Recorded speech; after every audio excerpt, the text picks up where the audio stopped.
Another study, this one conducted by Marty Seligman, considered the father of positive psychology. Marty Seligman introduced this exercise in his class initially.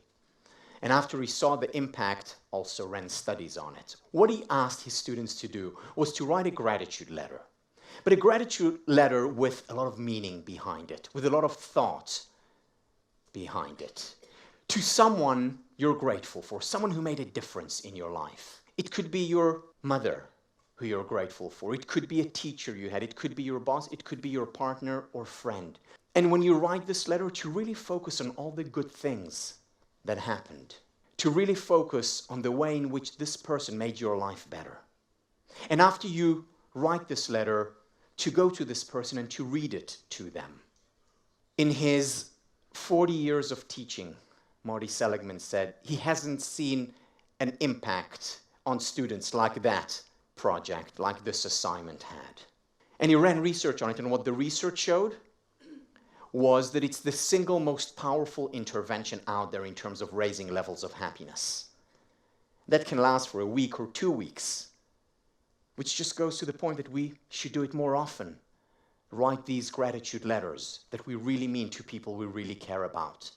It was also shown that writing this letter and not reading it, in fact, writing it for a person who's no longer alive, goes a long way in contributing to our levels of happiness. When I teach, every year when I teach, I do this exercise. It's one of the highlights, if not the highlight of the semester. Let me share with you a couple of examples. So this is John. John walked into every class and he was there by himself. And he would walk and he would sit all the way in the back. But I would see him there because John was huge. He was on the Harvard American football team. And he was a big guy, but he would always come by himself and sit by himself at the back. And then a week after, I gave this assignment of writing a gratitude letter. At the end of the class, he got up and instead of walking out, he walked towards the stage. At that moment, I was debating whether I should run away or stay. I decided to stay. John walked up the stage and looked at me, and I looked at him.